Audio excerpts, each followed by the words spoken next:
Le prophète Isaïe est considéré comme l'un des plus grands hommes de Dieu ayant jamais marché sur cette terre. Son nom signifie « Le Seigneur est salut », reflétant ainsi son message de rédemption et d'espoir. Tout au long de son ministère, Isaïe a proclamé l'importance de la fidélité au Seigneur, délivrant des messages aussi bien durs que réconfortants, avec la promesse de restauration. Un autre thème récurrent dans les prédications d'Isaïe était le Messie. Bien qu'il ait vécu environ 700 ans avant la naissance de Jésus, il a prophétisé en détail sur la venue du Fils de Dieu dans le monde. De plus, le prophète a également parlé de la fin des temps et de la seconde venue de Jésus, lorsqu'il établira un nouveau ciel et une nouvelle terre. Voyons ce qu'Isaïe a dit à propos de ces sujets. « Car, comme les nouveaux cieux, et la nouvelle terre que je vais créer subsisteront devant moi, dit l'Éternel. Ainsi subsisteront votre postérité et votre nom. À chaque nouvelle lune et à chaque sabbat, toute chair viendra se prosterner devant moi, dit l'Éternel. » Et c'est précisément sur ces révélations de Dieu à travers le prophète Isaïe que je souhaite discuter avec vous aujourd'hui. Le livre d'Isaïe contient 66 chapitres remplis de prophéties et d'avertissements qui sont pertinents pour notre époque. Avant de poursuivre, je vous invite à vous abonner à ma chaîne. Il vous suffit de cliquer sur le bouton d'abonnement sous la vidéo et à côté, vous trouverez l'icône d'une cloche. Il est important d'activer cette cloche pour recevoir toutes les notifications chaque fois que je publie une nouvelle vidéo. Chaque jour, je partage des messages, des prières et du contenu pour renforcer votre cheminement avec Dieu. Venez participer à cette aventure avec moi, d'accord? Allons-y. Le premier avertissement d'Isaïe est que les impies seront enveloppés par les ténèbres. Lisons ce qui est écrit dans les premiers versets du chapitre 60 d'Isaïe. « Lève-toi, sois éclairé, car ta lumière arrive, et la gloire de l'Éternel se lève sur toi.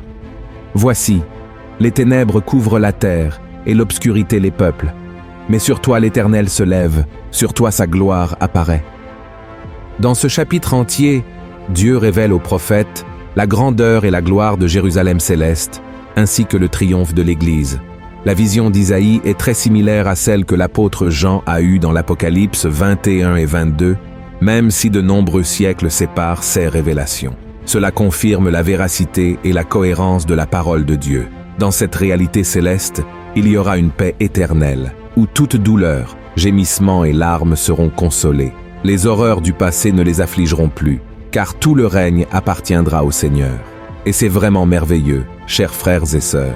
La grandeur de cette réalité est difficile à comprendre, mais il est important de noter qu'il y a des passages de ce passage qui indiquent que la situation sera différente pour ceux qui choisissent de persévérer dans le péché sans se repentir de leurs œuvres.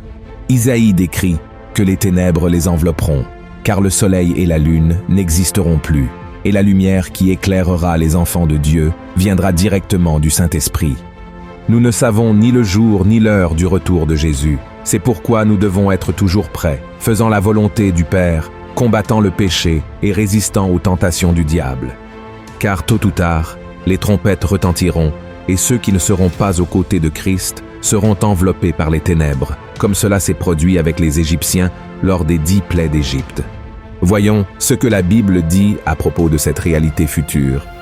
L'Éternel dit à Moïse, « Étends ta main vers le ciel, et qu'il y ait des ténèbres sur le pays d'Égypte, et que l'on puisse les toucher. » Moïse étendit sa main vers le ciel, et il y eut d'épaisses ténèbres dans tout le pays d'Égypte, pendant 3 jours. On ne se voyait pas les uns les autres, et personne ne se leva de sa place pendant 3 jours. Mais il y avait de la lumière dans les lieux où habitaient tous les enfants d'Israël. Quand les ténèbres sont tombées sur l'Égypte pendant ces 3 jours, tout s'est figé. Aucun Égyptien n'a pu accomplir quoi que ce soit, car l'obscurité a totalement dominé. C'était une conséquence de la désobéissance et de l'entêtement du peuple égyptien. Cependant, à la fin des temps, selon les paroles du prophète Isaïe, les ténèbres seront encore plus intenses et durables. Cependant, il est important de souligner que Dieu est et restera toujours la lumière de ceux qui l'aiment. Ceux qui choisissent de rejeter Dieu vivront éternellement dans les ténèbres. Le deuxième avertissement d'Isaïe est que ceux qui ne discernent pas entre le bien et le mal paieront un prix élevé pour leur choix. Maintenant, allons au chapitre 5 du livre d'Isaïe, où il nous avertit que ceux qui ne peuvent pas distinguer entre le bien et le mal et qui se considèrent sages à leurs propres yeux n'échapperont pas au jugement de Dieu. Ainsi parle la parole du Seigneur. Malheur à ceux qui appellent le mal bien et le bien mal, qui changent les ténèbres en lumière et la lumière en ténèbres, qui changent l'amertume en douceur et la douceur en amertume. Malheur à ceux qui sont sages à leurs yeux et qui se croient intelligents. Bien souvent, lorsque nous pensons à la bataille spirituelle, nous imaginons des anges combattant contre des démons. Bien que cela puisse arriver, la plupart des batailles spirituelles se déroulent dans notre vie quotidienne. Elles se présentent à nous lorsque nous sommes confrontés à des choix entre le bien et le mal, le juste et l'injuste, et ces décisions peuvent avoir un impact significatif sur notre vie. C'est pourquoi Jésus a dit ce qui suit. Entrez par la porte étroite, car large est la porte, spacieux est le chemin qui mène à la perdition, et il y en a beaucoup qui entrent par là. Mais étroite est la porte, resserrez le chemin qui mène à la vie, et il y en a peu qui les trouvent. C'est précisément cette lutte entre le bien et le mal que notre société a récemment affrontée. Nous devons réfléchir à savoir si nous serons fidèles dans notre mariage, si nous traiterons notre conjoint avec amour et respect. Nous devons décider si nous agirons avec honnêteté dans notre travail ou si nous chercherons des profits malhonnêtes. Nous devons choisir si nous serons du côté de ceux qui recherchent la vérité ou si nous nous unirons aux corrompus en quête de bénéfices personnels. Le pire de tout, c'est lorsque nous choisissons le mauvais côté et que nous essayons encore de justifier nos décisions en disant « il n'y a rien de mal à cela ».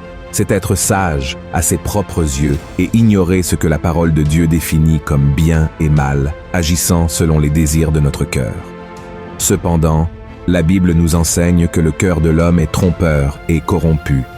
Avant de prendre toute décision, nous devons consulter Dieu et choisir toujours la voie du bien.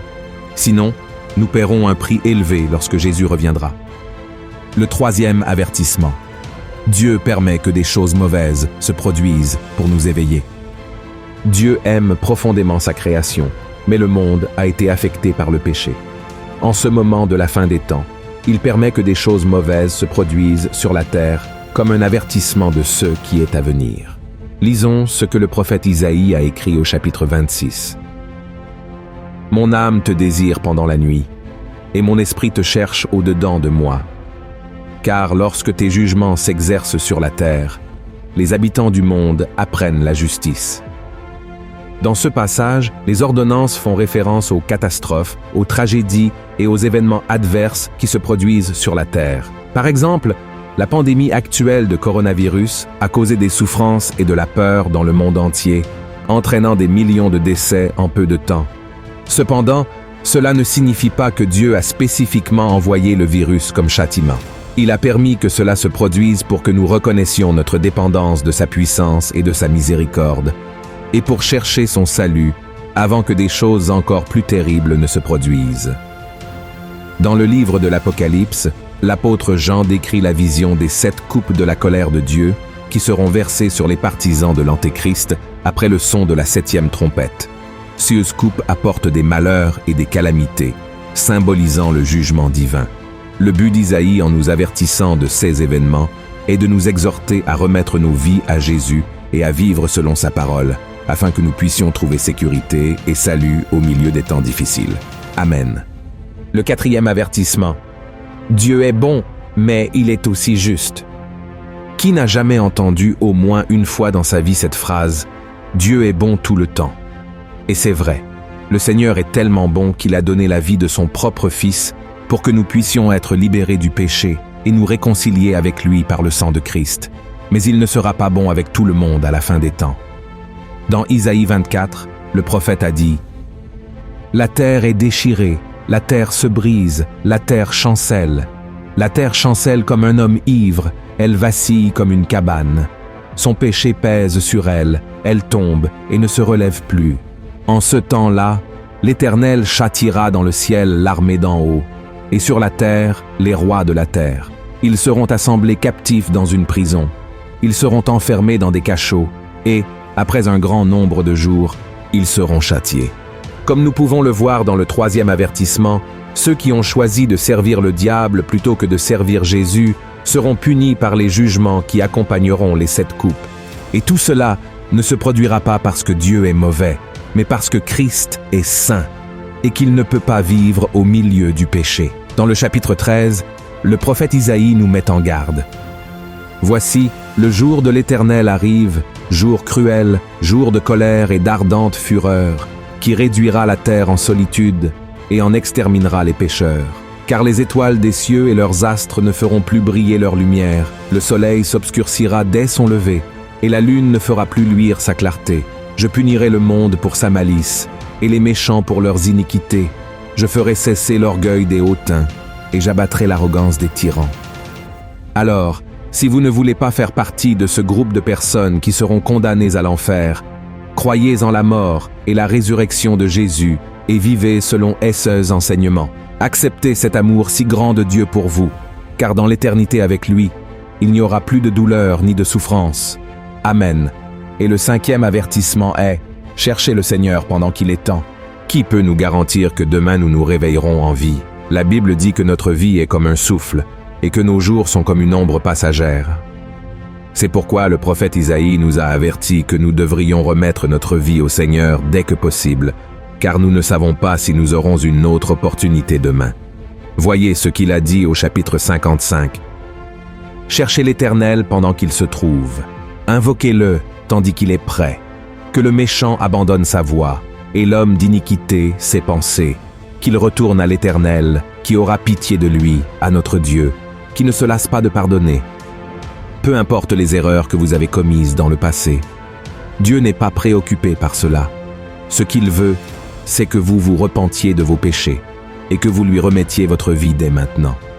Et pour cela, vous devez franchir 3 étapes importantes que je vais vous montrer maintenant. La première étape est de confesser vos péchés à Dieu.